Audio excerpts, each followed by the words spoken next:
Hello and welcome to this latest episode of Linda Wright Planning Pundit. And this is episode 7. And I'm going to be talking today about Class G. Now, that is the General Permitted Development Order Class G. Well, there isn't a use Class G, but I'm not talking about use classes, so I don't want to be any confusion. I'm sure there wouldn't be because you're a lovely, intelligent people. So, GPDO Class G. The reason I want to talk about this is because quite recently, up until quite recently, this was fully permitted development. And this is the class whereby, for example, you can have a retail shop or commercial use downstairs. And if you have floors above that are either not in use or in use but not needed anymore by the ground floor use, then these floors or floor can be converted to up to 2 flats. Now, why am I talking about this? Well, up until the 1st of August 2021, this was completely, utterly, insanely permitted development. You could go ahead and just do it. No need to have recourse to the planning department. You didn't even need to sniff at the planning department's door. You might have needed building regs if you were doing bathrooms and various bits and bobs, but it was completely and utterly permitted development.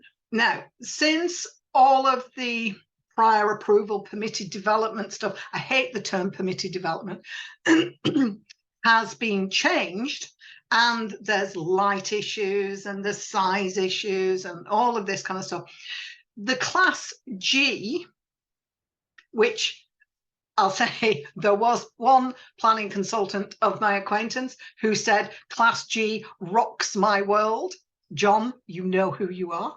And I agree with him. It was fabulous. You could just go ahead and do 2 flats. Now, a lot of people would come to me with these issues because they then wanted to go and refinance and they wanted to go to lenders. The lenders would then turn around and say, oh, where's your planning permission? Well, that Linda Wright said it were permitted development. My clients don't speak like that, but the lenders weren't happy with this. So a lot of the time, even though it was permitted development, I ended up going through the whole certificate of lawfulness rigmarole where you submit the application, you go to the council and say, is this permitted development? Yes, it is permitted development. And it takes weeks to get through. But at the end of the day, you have a piece of paper for lenders that says, yes, they can go ahead and do this. It's completely permitted, does not require full planning permission. So that was what you could do. So this now, and at some point I will do a use classes order update because we're now talking about Class E. That is commercial business service, betting office and payday loan shop to a mixed use. So usually you retain the ground floor as your commercial Class E, use Class E. And then you can put up to 2 flats. You don't have to try and squeeze 2 flats in. Well, you're not going to be able to, quite frankly. But if you can just put 1 flat above, then that's fine. So because of the changes that were brought in with prior approvals, this now is no longer fully permitted development. It requires the submission of a prior approval application. There's no getting away from this. You have to get the prior approval of the council, and the prior approval means what it says on the tin. Please don't start work before you go and apply for prior approval. It does mean the prior approval of the council before you start. So it also requires that the ground floor must not be used in whole or in part as part of the flats. It's got to be separate. Your commercial business and service use downstairs. You can't, for example, put a flat above, and as has happened in the good old, well, in olden times, shall we say, 20 years ago, a lot of people would put, because they couldn't fit all of the required amenities upstairs, they would put sometimes a bathroom or a kitchen downstairs at the back of the shop, shall we say, at the back of the commercial element. If you're going to use prior approval, you can't do that. Everything has to be contained above, so you can't do that. And the flat is to be used as a dwelling for a single person or a family, or not by more than 6 residents living together as a single household. So it remains open to interpretation as to whether that could be an HMO for 6 people. It's going to have to be a big flat, but there are things like that out there. But it does say 6 residents living together as a single household. This does not include putting locks on doors and having no shared amenities. So if that's what you're wanting to do, if you're wanting to do an HMO, you need to consider this very carefully. So it requires the submission of a prior approval application and a fee, and it will take some time for the council to deal with this. They try and deal with these things in 56 days, but that has kind of gone by the by now, and they'll normally ask you for an extension of time, so that they got and a lot of planning departments are stressing at the moment. So, you know, just have a bit of patience. The matters that can be considered by the council are very specific in this instance. They relate to the contamination of the land. Now, usually these properties are either in town, in a city. They don't have to be, but usually they are. So contaminated land is not normally an issue, but the council can ask you for information to prove that it's not, which can be very irritating sometimes, but there we go. So contamination, flood risk. This is important because people do need a route out if it's going to be in a massive flood area. Again, you're going to have to prove that there isn't a problem, and these are matters that can reasonably be considered by the council. So contamination, flood risk. Now, this is one that has come up for me recently, and as I said, I talk about what's happened with me during the previous week or recently. Impacts of noise from commercial premises on occupiers.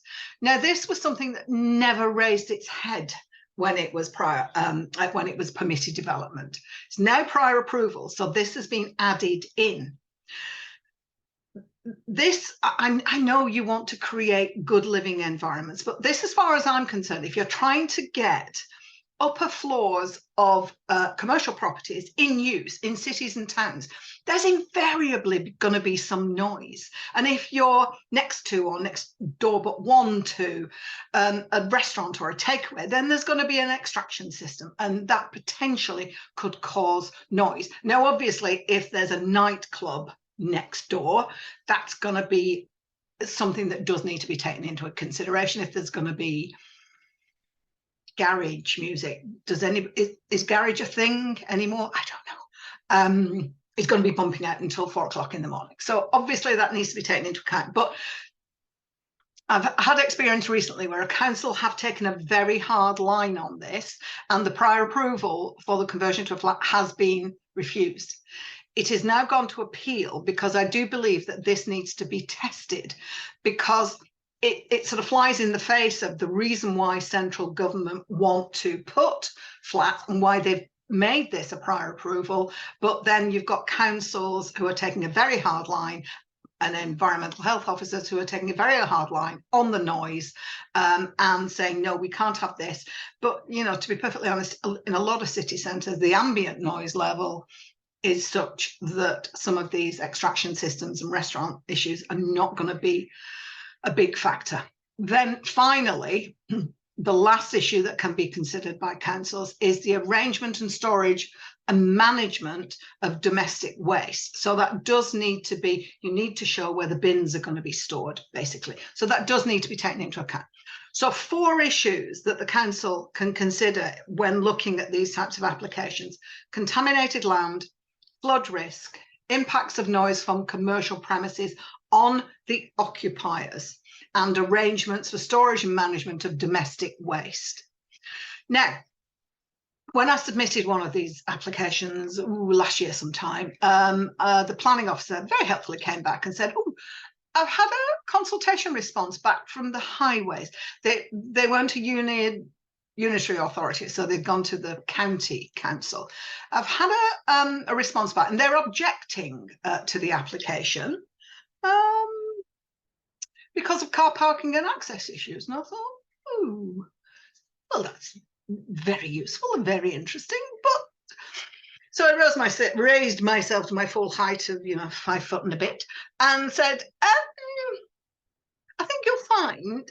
I love that. I think you'll find I've submitted this application under the aegis, odd word, under the provisions of Class G of the GPDO.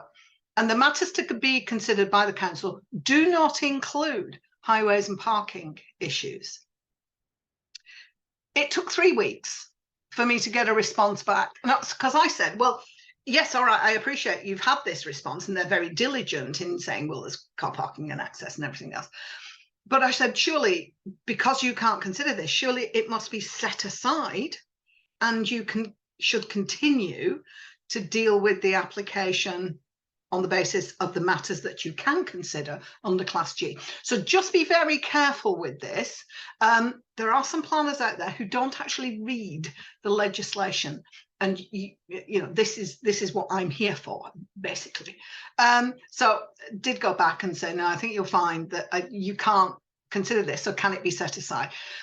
Planner came back and said, yes, all right, it can be set aside. Yes.